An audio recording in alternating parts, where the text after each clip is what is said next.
Are you ready? We live. Charlie? Just record the whole thing without stopping. Front to back, cool? Just give me a thumbs up if you can hear me. Cool. Alright, for sure. Let's get into the show.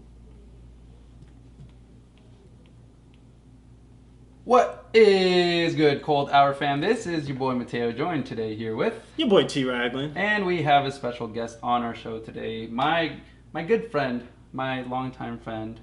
Hey everybody, my name is Nick. Nick Vitale. I always thought it was Vitale. Vitale. How do you pronounce it? Vitale. Vitale. Yeah. Vitale. Awesome. Anyways, we have Nick Vitale. Yes, Vitale sir. on the show today. We're going to be talking about his business endeavor, which is Craft and Ride. We're going to be breaking that down. And yeah, sit back and enjoy the show.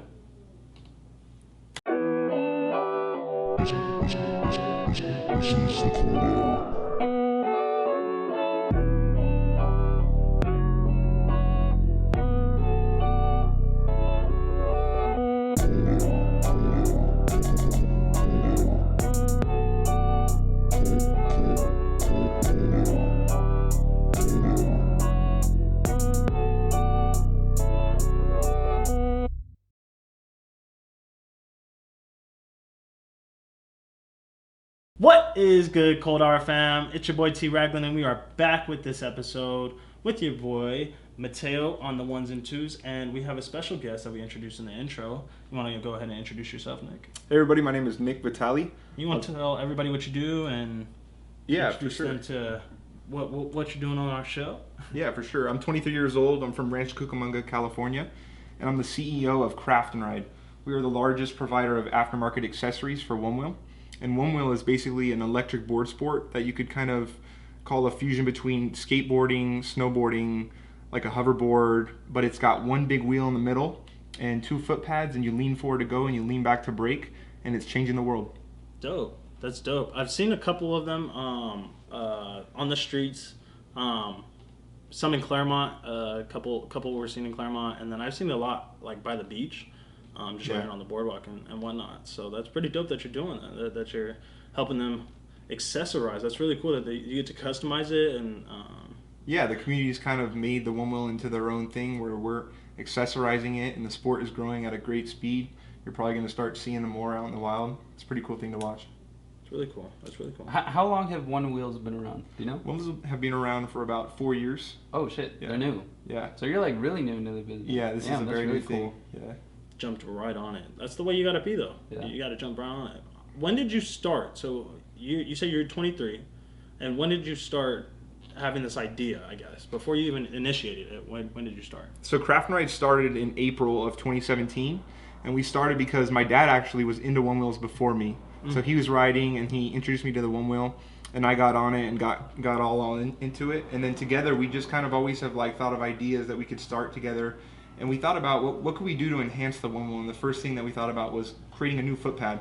So what we did was the basic foot pad on the one wheel is a flat stock foot pad, so your foot stands flat on it, right? Mm-hmm. We wanted to make it like a skateboard. We wanted to have concave shape, so we created something called the one tail, and it was a foot pad that went onto the back of the one wheel, right? And we basically figured out how to make it. We went everywhere, we researched it, we made it, right? Brought it to market, and we found that a lot of the customers that were riding one wheels like this pad, and we were selling them, and we eventually sold out. And from there on, we just kind of created more accessories, and we worked with other entrepreneurs within the community to sell their accessories as well. That's dope. Two questions with that. So, did you guys initially create this the what was it called, the foot pad, the one tail foot pad? One tail foot pad. Did you guys create it for yourself with intentions to sell it to other people, or were you guys doing it just for yourselves? Well, so the start of the one tail really just came about because we wanted to change the foot pad to see if we could enhance our experience. So once we did that and realized we're like, whoa, this is really cool, we figured obviously if we like it, there might be somebody else out there that'll like it as well. We brought it to market, and sure enough, over time we figured out that customers wanted it, and that was the beginning of Craft and Ride. Okay. And that was one thing, and then the other thing is like, so I understand the concave structure, right? So like, and when it comes to skateboarding, you need it to like use pop and all that jazz. You know, how does that apply to a one wheel? Right. So when you're riding a one wheel, you basically turn with your toes and your heels like a snowboard. So when you have a concave foot pad, it gives you more for your foot to push up against, like on with your toes or your heels, so you can turn easier and carve better. It's dope. Okay, got it. That makes sense. It makes it a more comfortable riding. Yeah, and the other thing is like when you're riding, you get foot fatigue because of the flat stock foot pad if you use the one that comes with the one wheel. So we created that, and it just helps relieve foot fatigue, but it also gives you control. That's dope. Is there any other accessories that you can break down that also you guys kind of had this idea to enhance your ride, or is it that's like the main product that you guys bring? No, so we sell over 75 different accessories for the one wheel. Some of our other accessories are our Spectrum magnetic fender. So basically, the one wheel has a big wheel in the middle. It's like a go-kart tire, and when you're riding, it kicks up dirt and debris and water. And so you want to protect yourself from that. So we created a fender that's magnetic that you can literally just pop on with magnets and pull it off when you don't need it. And the market's really reacted well to that. That's dope. That's dope.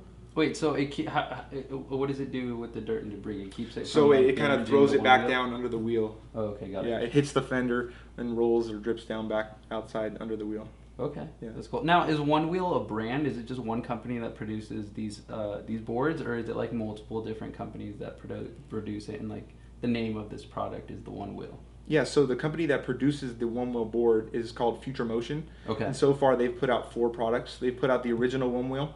They've put out the One Wheel Plus, the One Wheel Plus XR, and they've just recently put out the One Wheel Pint. It's a new board that was brought to market to be more affordable for a lot of riders and grow the sport. That's dope. Now, do you guys produce make products for all of those devices? Are your guys' accessories compatible with all those devices? Yes, we make accessories for all the devices. We make accessories for the original One Wheel, the One Wheel Plus XR, and we just started developing products for the One Wheel Pint, and those will come to market within 1 to 3 months. That's sick. Now, tell me a little bit of the like development process, right? So you guys see like a certain problem. Well, not really a problem, but like a way in which you can fix and enhance the ride, right? Exactly. So break down the process of where you come up with this idea and who develops like the way it's going to be fixed, because this is like all some type of like what's the word, product engineer type stuff, right? Like you have to find someone who knows how to create these products and like produce it at a mass scale, right? Right, exactly. Yeah, so it starts in the beginning with solving a problem, like you said. So we look at the one wheel, we ride one wheels a lot, and we always think about what could we do to enhance the experience, make it better, because that's what people want. They want the sport to become better. We want to push the sport. So we think of ways to do that, and once we come up with an idea, we work with our team. We've got a great team of guys that help us, guys and girls, and we speak with them, and we reach out to other people that we may have never known before to try and figure out how we make this product. But we make the product, we make it, and we make it possible. No matter what, we do the best that we can to bring that product to life, and we bring it to market. And then once you bring a product to market, you give it to the market and you let them decide whether they like it or not. And if the market likes it, then it takes off and you can go from there. But the number one thing is, treating customers right. Once you sell a product, it's not just about creating a great product for the customer that enhances their experience on the one wheel. You want to make a product and you want to sell it and treat the customer right. There's a lot of businesses out there that don't necessarily treat their customers right and put their customers first, and that's one thing that we really pride ourselves on. Is we make great products, but what we do even better is we treat the customers right, and we give them the best experience that they can have. And so how do you do that? Like, how do you go about that? Because everyone claims to give the best customer service, right? Like, people just say that. Like, what sets you aside? What really puts you in that position to say that you provide the best customer service you can? Right, yeah. So one of the things that we do, I have my phone number on the website. You can literally call my cell phone. You can text my cell phone at any hour, minute of the day. If you have a problem, you just text that number or call me, and I'll be right there to fix it. And I respond to emails. As long as I'm awake, I'm responding to emails, resolving problems. So for customers, they want to know that they're being taken care of. So when they reach out to you, they want responsiveness. They want to know that you're responding quickly. And so even if you can't handle the problem right away, if you respond and let them know that you're working on it, or you're trying to figure out a fix, that really eases a customer's mind. So that's one of the things that we do really well. The other thing is shipping products fast. Nowadays, like with Amazon, products can arrive to your door in the same day. It's pretty amazing. And so, we pride ourselves on shipping out products and orders extremely fast. We make that one of our biggest priorities. Another thing is we're the one-stop shop for pretty much every accessory that you can buy for the one wheel. And so with that, we want to make sure that we're providing the best selection of products with the best products that perform the best on the one wheel. And so that's one of the things that, you know, customers really like. They come to Craft and Ride, they know that they're getting a product that's approved by riders in the community, and we're only selling the best products on our website. That's dope. And what was your website? Just for so the website's craftandride.com. Craft and Ride. That's all one word. Yeah, one word. Craftandride.com. That's dope. And do you guys also have like an Instagram or any social media that they can follow you on as well? Yeah, so all of our handles are Craft and Ride as well. CraftandRide. Dope. They'll all be in the description as well, so you guys can check them out in there as well. Thank you, guys. That's dope. So take us through your journey of this process of creating this. I want to say child of yours. Yeah, it is like a baby. Yeah, I'm sure it is. It's got to be. After how long have you been working on this? So from April 2017 to now. So what is that? It's about 2 years. Wow. And 5 months. Yeah. Wow, dope. 2 years. I mean, yeah, it's got to be 2-year-old baby by now. They're in the troublesome twos, right? Yeah. What do they call it? Terrible twos? Terrible twos, my bad. Yeah. Troublesome. What the fuck was that? Yeah, I wouldn't call it troublesome though. We're you know, there's always struggles here and there. Yeah, of course. And it's funny that you say that because it actually makes sense. You know, as we expand, you experience growing pains, so it makes sense that it, you know, in year 2 we're trying to scale our business, and what comes with that is growing pains. But we're doing our best. Definitely, that's dope. I mean, I feel like a great way to understand something is just by knowing some of the struggles that have come to the business, and to know what kind of growth you've gone through within the business. You want to take us through some of those struggles that you may have had? Yeah, sure. Yeah. So, you know, some struggles that we may have had is, you know, when you're developing a product, you're always going to run into some problem at the last minute that you weren't sure was going to come about, right? And when you experience something like that, you just got to put your all into it and just keep going and keep revising and put out the best product that you can. You know, and sometimes, you know, you have, at some point, you can't tell yourself that, man, there's a problem with this product, something's going wrong. You just got to put it out, right? Put a product out, get something out there, get going. And once you do that, you know, the market will react. They'll tell you, hey, you know, I don't like this, or I want to change this. And that's where you gain customers, because once you put a product out there and they tell you what they want you to fix or what they wish it was like, and you react to that, and you change your product to adapt to what the customer is saying, you've gained a customer for life. Like that's where it comes from. So, you know, that's the basis of gaining customers, is just reacting to what they say. When they say something, they leave a comment on Instagram or Facebook and say, hey, can you do this, or I don't like this. Instead of, you know, deleting their comment or responding negatively, you should respond and say, hey, thanks for your suggestion. We'll put that into our pipeline and make that happen. You know, or we'll at least consider it. You know. Right. So that's how you resolve problems. And, you know, there's always going to be problems, but you got to make the best of them. Exactly. I think it's having resolve to go through the problems, and having the perseverance to take on those problems as well. I'm sure you've gotten that just going through the process. I mean, you're our age, and you're the CEO. You have that title. That's awesome to be able to say that. Congratulations on doing that, man. That's awesome. It's really cool. And the fact that, you know, we both, me and Mateo, went to high school with you. You know, it's not impossible for anybody listening to this. Yeah, middle school. Excuse me, middle school. Wow. Yeah. And I mean, you've always been bright, and I knew you were always going to do big things. But I didn't expect this. You know, it's awesome to see that you're doing this. Appreciate that. Just for people listening, you know, it's you're able to do it. You know, whatever you're trying to do, you're able to do it, and just go after it. Thank you. So yeah, what else have you found on your journey? With this project?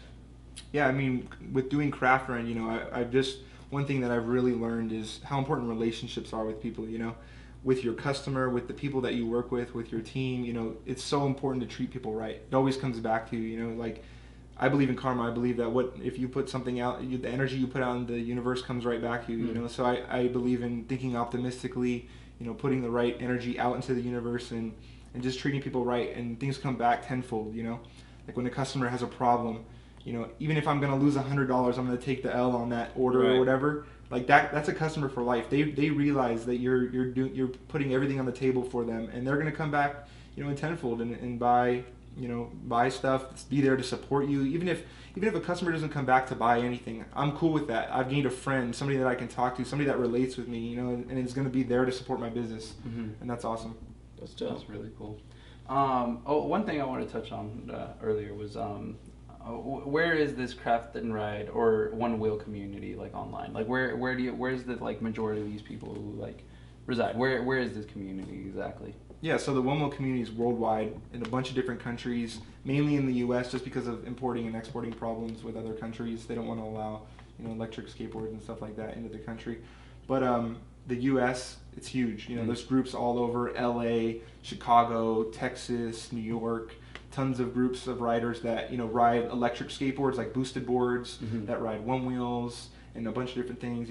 They all get together, they ride together, and that's what's so crazy about this community is everyone is there for each other. It's really like once you get a one wheel and you start to customize it, you gain friends and you realize there's another community out there with people like you that want to do the same thing. They want to ride, they want to just meet people like them, and I think it's just so much bigger than one wheel because it's brought so many different people together.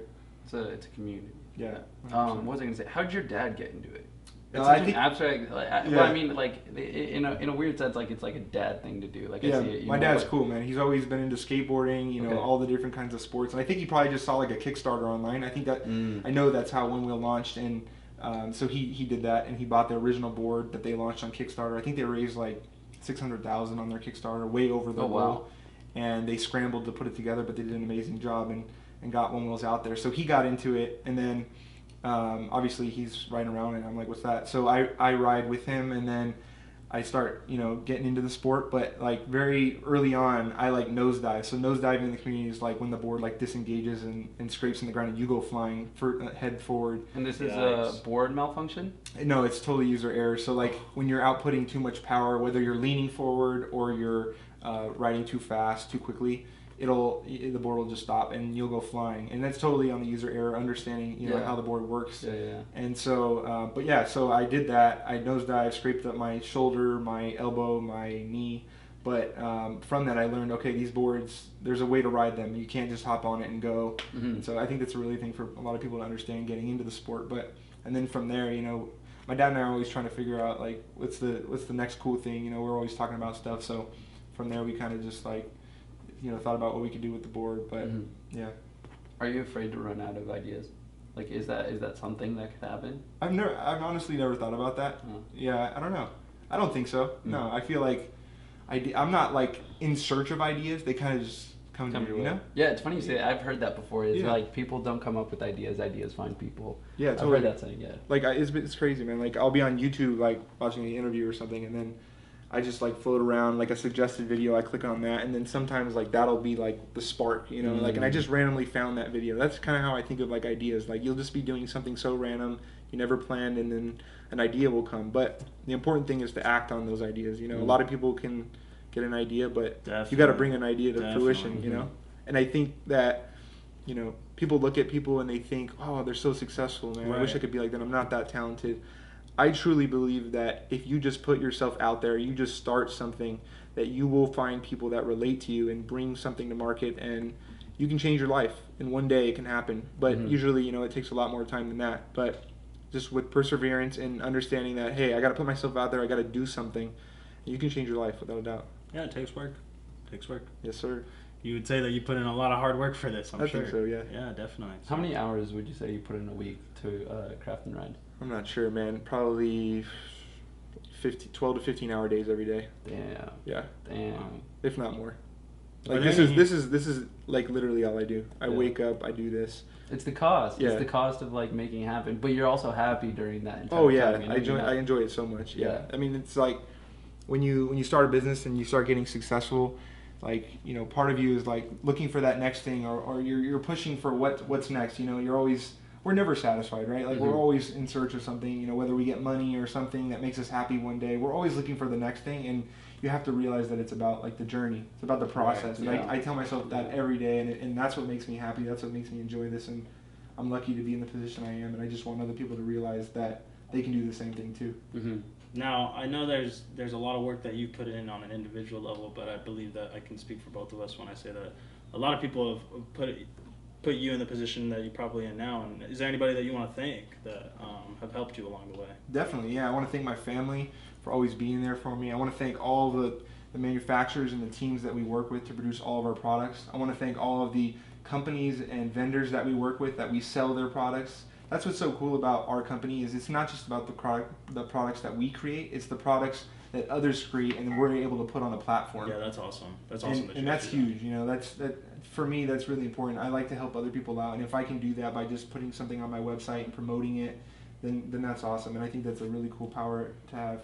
Yeah. So run me through the process. Like if some local entrepreneur in the community wants to get in touch with you and wants to work with you, what's the process that they'll go through when they do work with you if they want to manufacture a product for the One Wheel? Yeah, so it can either start two ways. The first way is I'll just be on social media, or I'll get a text and I'll see something online and I'll reach out to that person because I see the potential in a product.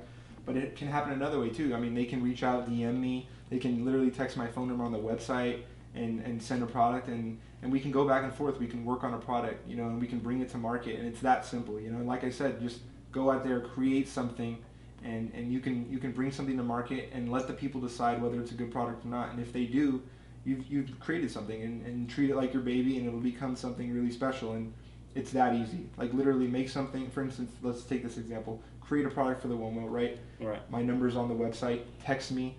I'll be right there. I'll answer, and we can create something, and we'll put it out. It may or may not be successful, but we'll put it out, and we'll see what the market says. And if it's successful, then that's great. You know. Yeah, that's dope. How many times have you failed, or has the market like said that such item failed? Yeah, I mean, failures for us are, you know, we put a product out there and they may not like the shape of it or the feel of it or the, you know, the different features of it, or they may want more. You know, people are always asking for more. They want this, they want that, and you have to respect that. You know, you have to realize that they're your customer. You know, they're your friend. You gotta be there for them. You gotta give them what they want. You gotta treat them right. And so that for us, you know, it's those mini tweaks that we make on every product, you know, every day, every month, every year. We're always changing, developing, improving all of our products based on market feedback, because, you know, who decides if you're successful is the market. I can say I'm successful, but if the market doesn't think so, then I'm not, you know. So you have to listen to other people, and you have to really realize that, you know, what they say matters. It is everything to your business. If you could go back to the first day, I guess, or ground zero of your project, what's the one thing that you'd want to tell yourself then? Probably just to be patient, you know. I think that's something that everyone should realize, that it's just patience, you know. You have to realize that if you're putting a product out there and you start to see some traction, nothing, you know, some things take off overnight, but it's really not overnight. Like all these artists that are blowing up in music, they're not overnight celebrities. Like they're putting hard work in, and we see them for the first time, and then it blows up. You know? And I think that comes with everything. You can never expect, even if you have the best product in the world, you can't expect it to go crazy right away. You know, you gotta be patient with everything. You gotta take time. You gotta care for it like it's your baby. You know, and put something out there, and treat people right, and improve your product when the market tells you, and be patient. You know, things take time, and I think that's really important, just to be patient. Definitely. Wise words. I mean, I try to take patience in my own life. And trust me, I'm not like the most patient person. Yeah, I'm impatient, but you know, I have to tell myself. But that's what you would want to tell yourself, is to be for patient, sure, yes. to grow in that direction. That's that clarification was needed, because I even forgot that and I asked the question. So yeah. But yeah, patience is a strong tool in your tool belt for sure.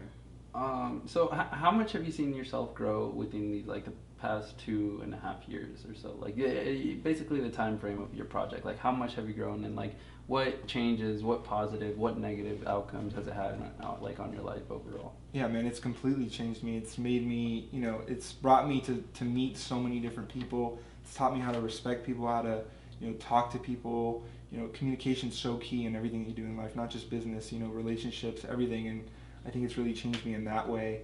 You know, it's really, you know, when you start a business, if you start making money, it makes you think about finance. You know, for me, it's changed the way I think about money, like saving money, being smart with money. You know, I don't really spend too much money, and I try and save my money, try and invest it in the right ways. And pretty much everything that I make right now from the business is going right back into the business. And I think that's something that everyone should really think about. You know, when you start the business, why are you starting it? You know, are you starting it so you can go buy Supreme, or are you starting it so that you can, you know, grow something that's going to be really, really big someday? And I think that's really important, that people realize that when you start a business, it's going to become your baby, and you're going to do everything you can to keep it alive and make it grow. And I think that's, you know, super, super important, that everything goes back into the business. And of course, you got to be able to live. You got to take out money to live, but you got to put everything back. You got to treat this thing like it's your everything, and it's gonna one day become something so big.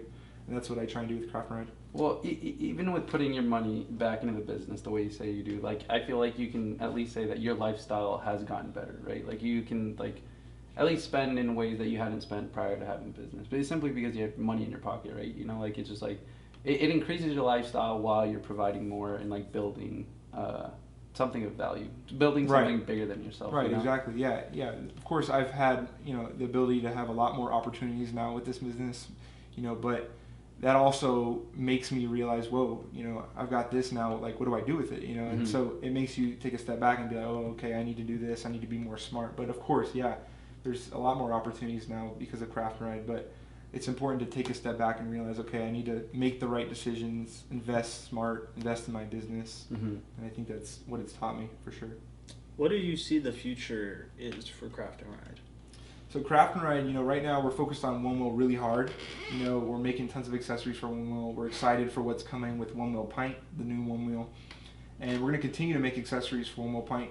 I always envision down the line, possibly creating accessories for other things, because there's so many ways we could go with this. But I love being loyal to the One Wheel community. They are the reason why we are what we are, Right. So I'm giving everything to the One Wheel community right now. But there's always other opportunities out there, and I think that's what's really cool with Craft and Ride is, our principles that we pride ourselves on are so applicable to other markets, Definitely. And I think that, if you follow those principles that I kind of described earlier in any business, you can start to be successful. Yeah. What other business ventures would you be interested in? Like, what direction do you feel like what you've built now could put you in a position to start working in, like, said? Yeah, I mean, I enjoy what I'm doing now. I probably would, look at what I could do for other markets. There's a lot of other products out there that can be enhanced, and so we're looking at other things, but we're super focused on One Wheel right now. We just purchased some new bikes called Super 73. They're electric bikes. They're really, really cool, and we're looking at those. We've been riding them a ton, and there's a lot we can do with them, and we've been in talks with the company, So it's a really cool company, and we're looking into what we can do to enhance that sport as well. But there's so much opportunity out there, and that's what's amazing. Have you guys ever thought about, like, manufacturing your own device? Have you ever thought about that, honestly, or would you guys ever think about doing that? Yeah, honestly, I probably wouldn't, and you know why? Because I don't have the expertise to do that. Right. Even though I can go hire somebody else and go work with somebody else to do that, I want to do what I'm good at. And I think that's really important. Like, some people say staying in your lane. Right, yeah, stay in your lane. But some people say, like, do what you're passionate about. Ooh, or even better. Or do what you're good at. And I believe it's a little bit of both. You have to be passionate about what you're doing, but you also have to be good at it. You can't lie to yourself. If you're not good at it, you shouldn't, go down that path. But for me, I wouldn't get into that because, I wouldn't know the first thing to do to develop that board, Like, it's just not our goals, but Right. But so I do what I can, and I do what I know I'm good at. And if I don't know how to do something, like when we're developing a product, I reach out to other people. I collaborate, I work with other people, and that's really what Craft and Ride has been founded on. It's very smart business profile by doing what you're good at. Thank A you. lot of people struggle with doing that, taking on. I feel like it's like the story of Napoleon being the France emperor, how he went to Russia, biting off more than he could chew. No, you don't know that? Maybe. I don't know. Any history buffs can know that one. That's a little nugget for you. You're welcome. I'm not a history buff. It's okay. It's okay. But doing that, staying in your lane, or doing, as I call it, but doing what you're good at, which I like it. I might just have to take that saying from you. It's a good business profile. Thank you, man. I think we do a good job at doing that, staying in our lane, or trying to figure that out, right? Yeah, But it's you a always work- got to. well, I mean, like, you got to put It's a work in yourself out there. progress. Yeah, it's always sure. a work in progress. Like, how long did it take you to realize that your product, Craft and Ride, was working? Like, how long into the project were you like, oh shit, like This wow, it's like, going. Like there was actual traction behind it and actual results behind, like, the work you. The market is accepting it. Right, yeah. So when we developed our first product, which is the concave foot pad called One Tail, we put it out there, right? Sold a few units right away because we were already kind of in like a Facebook group of One Wheel riders.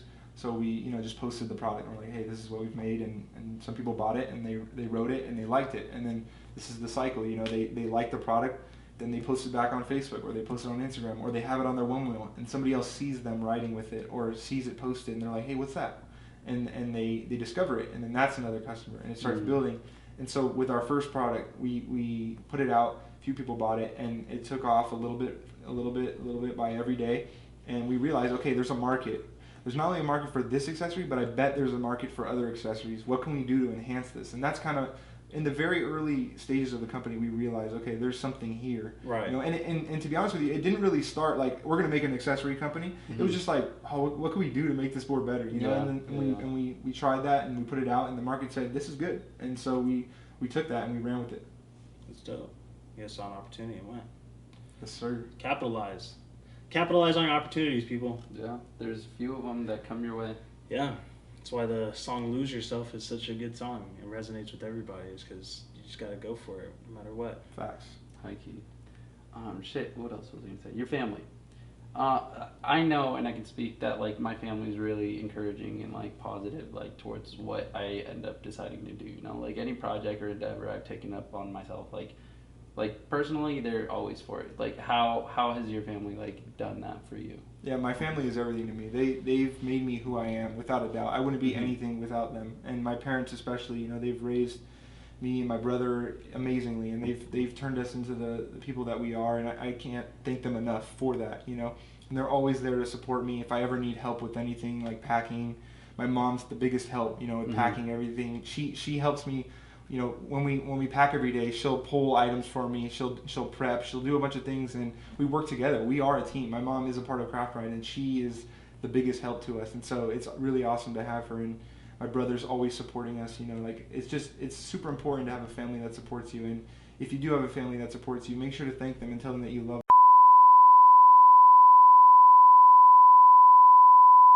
I grew up playing soccer with you guys and my brother, and so you guys' family you guys are an amazing family, a beautiful family. So thank you, man. We appreciate that. I appreciate you guys being in my life and giving us this opportunity for having you on the show. So we love you guys too. I mean, I remember playing soccer with you too. I remember playing at Summit. We were playing soccer there. Yeah. And Tyler and Noah. Yep. Yeah, that's cool. crazy. You guys are good people. I appreciate you guys too, and thank you for having me on the show. That's awesome that your family is supportive, and it's awesome to have a blessed family, to be blessed with a family who does support you. So, shouts out to your family. Yeah, I'm very lucky. I was gonna say one more thing. I forgot. Damn it! You got over here all twisted up in emotion. Sorry, man. It's a good subject. It's definitely a good point to like touch up on. Your relationship with your dad. Yeah. So again, it's weird, but I can speak on this too because I work with my dad. Uh-huh. How is your relationship with your father like through the business? You know, Yeah, like how does that work? What's changed and how do you see it? Yeah, my dad's really focused on what he's doing, but he's always there for me if I need him, you know. So, you know, me and my mom pretty much do most of the business, and you know, my dad will help out here and then, but he's really focused on what he does. But he's so good at being a father because he's able to always be there for me if I need him, you know. Like my dad's always been there all my life, and we've always been best friends, and we are always thinking about what we could do next, what we could create, what, you know, like we're always trying to think of like, you know, the next thing to do. We try and keep ourselves busy, and he's the biggest role model to Noah and I, and I truly believe he is the reason why we, you know, have been able to start successful businesses and do the things we do and have the opportunities that we've had and play soccer and go to school. Like that's my dad and my mom, but my dad has literally supported us, and he's always there for me, and he's a big part of why Craft Run is successful, and I appreciate him for that. It's awesome. It's awesome. I kind of want to leave it like I like it. It's solid. Yeah, thank you. I appreciate you for being on the show and sharing your story and what Craft and Ride brings to the community as a whole. Bringing up local creativity, I want to say, within the community. I feel like that's important within the community, is to inspire that within the youth and everybody coming up. So I want to send a shout out to Craft and Ride as a whole and to you yourself. Thank you for coming on the show. I want to appreciate all the people tuning in today. It's your boy T. Ragland, joined here with Nick Vitale. You want to give him another shout out for Craft and Ride? Just give him your website and everything. Yeah. My name's Nick Vitale, craftandride.com, and I just want to thank you guys for having me here today. I mean, I think what you guys are doing is really, really cool. I think you guys are onto something. Don't stop. Keep going. Keep interviewing people. Like this is the start of something, and I know that. Like, don't stop.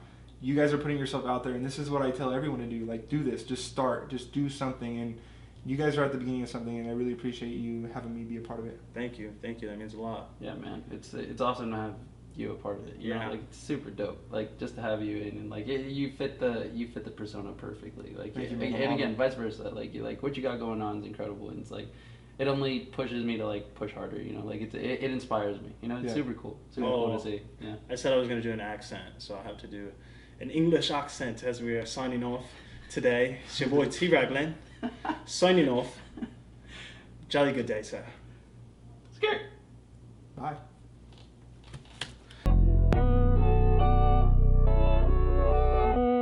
Yeah.